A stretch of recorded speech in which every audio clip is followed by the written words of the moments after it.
Good morning everyone, welcome to easy grammar. আজ একটা ভীষণ অদ্ভুত ফ্রেজ নিয়ে এসেছি তোমাদের কাছে। অদ্ভুত কেন বলছি সেটা বোর্ডে লেখা বাংলা বাক্যগুলো পড়লেই পরিষ্কার হয়ে যাবে। রাজমিস্ত্রিরা কাজে গোজামিল দিয়ে চলেছে। কোনো মতে জোড়াতাপ্পি দিয়ে তারা কাজটা শেষ করেছিল। তাড়াহুড়ো করে কোনো রকমে সে ঘরটা সাফ করেছিল।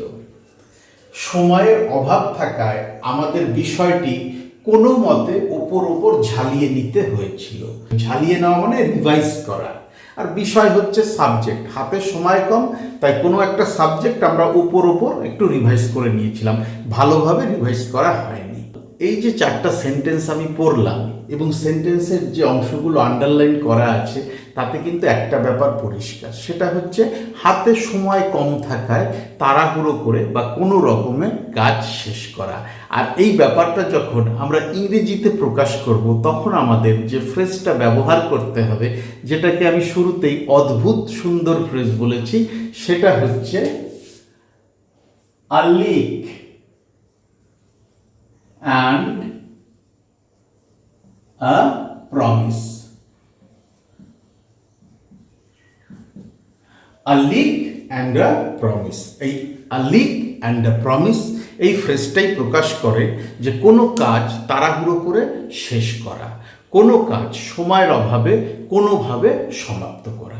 তো চলো এবার আমরা এই a leak and a promise দিয়ে এই বাক্যগুলো ইংরেজিতে বলার চেষ্টা করি।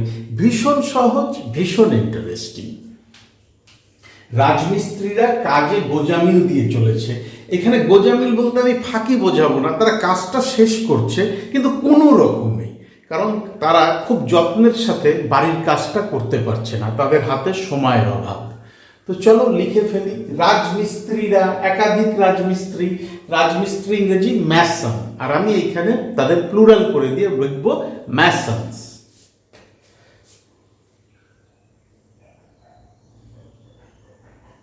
ম্যাসনস কাজে গোজামিল দিয়ে চলেছে, একটা নির্দিষ্ট সময় ধরে গোজামিল দিয়ে চলেছে এবং এখনো গোজামিল দিচ্ছে। এক্ষেত্রে প্রেজেন্ট পারফেক্ট কন্টিনিউয়াস টেন্সের রুল ফলো করা উচিত, কিন্তু আমি এটা সহজভাবে লিখব, আমি প্রেজেন্ট কন্টিনিউয়াস টেন্সেই লিখব। রাজমিস্ত্রিরা কাজে গোজামিল দিচ্ছে, আমি এইভাবে লিখব, ম্যাসনস আর গিভিং, কি দিচ্ছে? গোজামিল দিচ্ছে। A leak and a promise. কিসে গোজামিল দিচ্ছে? কাজে।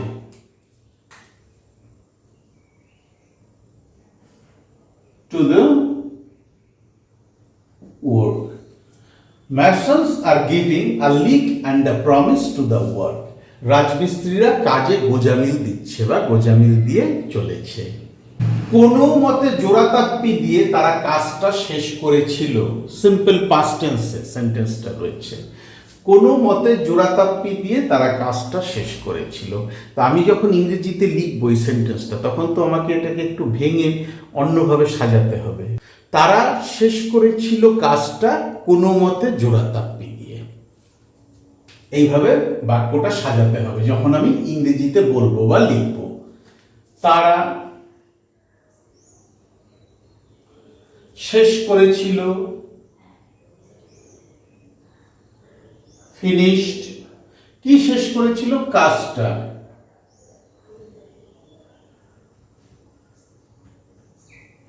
কিভাবে শেষ করেছিল? কোনো মতে জোড়াতাপ্পি দিয়ে, উইথ, এইবার বসবে ফ্রেজটা, কোনো মতে জোড়াতাপ্পি দিয়ে। যে অংশটা আন্ডারলাইন করা বাক্যের, সেটাই এই ফ্রেজটা প্রকাশ করবে।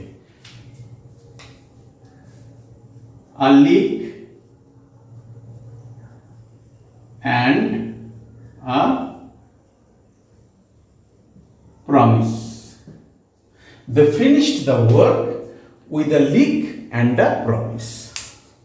তাড়াহুড়ো করে কোনো রকমে সে ঘরটা সাফ করেছিল। একই রকম দুটো সেন্টেন্স।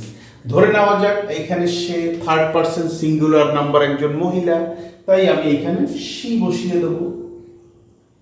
সে কি করেছিল? সাফ করেছিল।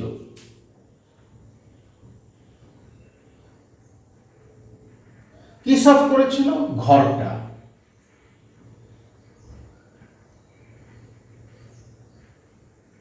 কিভাবে সাফ করেছিল? তাড়াহুড়ো করে, কোনো রকমে। উইথ, এইবার ফ্রেজটা বসবে তাড়াহুড়ো করে, কোনো রকমে। এই ব্যাপারটাই আমরা আ লিক অ্যান্ড আ প্রমিস ফ্রেজটা দিয়ে প্রকাশ করব। A leak and a promise. সময়ের অভাব থাকায় আমাদের বিষয়টি কোনো মতে ওপর ঝালিয়ে নিতে হয়েছিল। সময়ের অভাব, অভাব ইংরেজি স্ক্যারসিটি। তাহলে আমি কিভাবে লিখব? সময়ের অভাব থাকায়, ডিউ টু স্ক্যারসিটি। কিসের অভাব থাকায়? সময়ের। স্ক্যারসিটি অফ টাইম, কমা দিয়ে দিলাম। আমাদের ঝালিয়ে নিতে হয়েছিল, উই হ্যাড টু। কি করতে হয়েছিল? ঝালিয়ে নিতে হয়েছিল। ঝালিয়ে নেওয়া মানে রিভাইজ করা। We had to revise. কি ঝালিয়ে নিতে হয়েছিল? কি রিভাইজ করতে হয়েছিল? বিষয়টি। The subject. কিভাবে ঝালিয়ে নিতে হয়েছিল? কোনো মতে ওপর। উইথ, এইবার আমি কোনো মতে ওপর যে অংশটা বাক্যের, সেটাই a leak and a promise ফ্রেজটা দিয়ে প্রকাশ করব। A leak and a promise.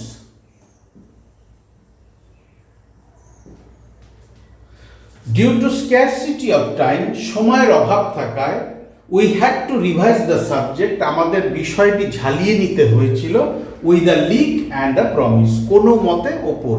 অর্থাৎ কিনা সময়ের অভাব থাকায় বিষয়টি আমাদের কোনো মতে ওপর ঝালিয়ে নিতে হয়েছিল, এটাই অর্থ। তো যখনই আমরা কোনো কাজ তাড়াহুড়ো করে শেষ করব, সময়ের অভাব থাকলে হাতে কোনো মতে কোনোভাবে সে কাজটাকে সমাপ্ত করব, তখনই আমরা সেটা ইংরেজিতে আ লিক অ্যান্ড আ প্রমিস এই ফ্রেজটা দিয়ে প্রকাশ করব। ভীষণ সহজ একটা ফ্রেজ, ততটাই সহজ হচ্ছে এই বাক্যগুলো। বোর্ডের একটা স্ক্রিনশট নিয়ে রাখো, প্র্যাকটিস করার সময় এই স্ক্রিনশটটাকেই রেফারেন্স হিসাবে ব্যবহার করতে পারবে। আর তারপরেও যদি কোথাও আটকে যায়, কঠিন মনে হয়, আমার ভিডিওর কমেন্ট সেকশনে লিখে জানাও।